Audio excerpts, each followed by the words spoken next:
Big boss Malayalam പുതിയ season 3-ാം ദിനത്തിലെത്തി നിൽക്കുമ്പോൾ മുൻ സീസണുകളെ അപേക്ഷിച്ച് മത്സരം രസകരമാകുന്നു.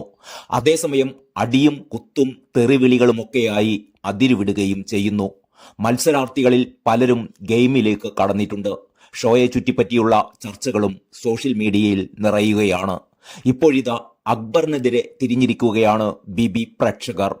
രേണു സുധിയെ അക്ബർ ഖാൻ സെപ്റ്റിക് ടാങ്ക് എന്ന് വിളിച്ചതാണ് ബിഗ് ബോസ് പ്രേക്ഷകരെ ചൊടിപ്പിക്കാൻ കാരണം. ഇന്ന് ഓമനപ്പേര് എന്ന പേരിൽ ഒരു ടാസ്ക് ബിഗ് ബോസ് സംഘടിപ്പിച്ചിരുന്നു. വീട്ടുകാരിൽ നിന്നും ഇഷ്ടമില്ലാത്ത വ്യക്തിയെയും ഇഷ്ടമുള്ള വ്യക്തിയെയും തിരഞ്ഞെടുത്ത് അവർക്ക് ഇരട്ടപ്പേരും ഓമനപ്പേരും നൽകുക എന്നതായിരുന്നു ടാസ്ക്.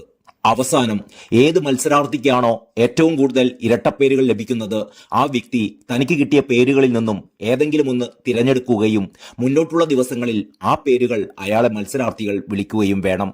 ഓരോ മത്സരാർത്ഥിയും പലരെയും വിളിച്ച് ഓമനപ്പേരുകളും ഇരട്ടപ്പേരുകളുമൊക്കെ നൽകി. അക്ബർ ഖാൻ വിളിച്ചത് രേണുവിനെയായിരുന്നു. തനിക്ക് ഇഷ്ടമില്ലാത്തയാൾ രേണു എന്നാണ് അക്ബർ പറഞ്ഞത്. രേണുവിനെ സെപ്റ്റിക് ടാങ്ക് എന്ന് അക്ബർ വിശേഷിപ്പിക്കുകയും ചെയ്തു. എനിക്കിവിടെ കുറെ ടോക്സിക് കാര്യങ്ങൾ രേണുവിൽ ഫീൽ ചെയ്തു. മനുഷ്യന്റെ ശരീരത്തിലൊക്കെയുള്ള വേസ്റ്റുകൾ കളയുന്നത് അവിടെയല്ലേ, അതുകൊണ്ട് ഈ പേര് കൊടുക്കുന്നു എന്നായിരുന്നു അക്ബർ പറഞ്ഞത്. ഇത് പല മത്സരാർത്ഥികൾക്കും ഇഷ്ടമായില്ല. രേണു സുധിക്കും ഈ പേര് വലിയ വിഷമത്തിന് കാരണമായി. തന്റെ ജീവിതത്തിൽ ഇതുവരെ ഇങ്ങനെ ആരും തന്നെ വിളിച്ചിട്ടില്ലെന്നാണ് രേണു വിഷമത്തോടെ പറയുന്നത്. ഉരുകിപ്പോയടി, സത്യത്തിൽ ലോകം മുഴുവൻ ഇത് കേട്ടുകൊണ്ടിരിക്കുവല്ലേ എന്നെല്ലാം നൂറയോട് പറഞ്ഞ് രേണുസുധി വിഷമിക്കുന്നുണ്ട്. ലൈവ് ക്ലിപ്പുകൾ പുറത്തു വന്നതിന് പിന്നാലെ രൂക്ഷ വിമർശനമാണ് അക്ബറിന് ലഭിച്ചുകൊണ്ടിരിക്കുന്നത്.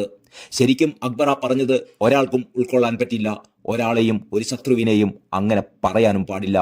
ബിഗ് ബോസ് അങ്ങനെ പറയാൻ പാടില്ല എന്ന് അക്ബറിന് താക്കീത് കൊടുക്കണം, ക്ഷമ പറയിപ്പിക്കണം, സപ്പോർട്ട് ചെയ്തവർക്കും പണിഷ്മെന്റ് കൊടുക്കണം എന്നൊക്കെയാണ് ഒരാൾ കമന്റ് ചെയ്തത്. അവനെ പിടിച്ച് പുറത്താക്കടോ. ഒരു സ്ത്രീയെ സെപ്റ്റിക് ടാങ്ക് എന്ന് പറയണമെങ്കിൽ അവന്റെ വീട്ടിലുള്ള പെണ്ണുങ്ങളായിരിക്കണം. അതിലൊന്നും രേണുസുധി തളരില്ല. കഷ്ടം, ഇവനൊക്കെ മനുഷ്യനാണോ? അക്ബർ, തന്റെ ഈ വാക്കെ ഒരിക്കലും അംഗീകരിക്കാൻ പറ്റുന്നതല്ല. തന്നെ ഇഷ്ടമായിരുന്നു, ഇപ്പോൾ തന്നോടുള്ള വെറുപ്പ് എത്രയെന്ന് പറഞ്ഞറിയിക്കാൻ പറ്റില്ല. ഇങ്ങനെ പോകുന്നു മറ്റ് കമന്റുകൾ സോഷ്യൽ മീഡിയയിൽ.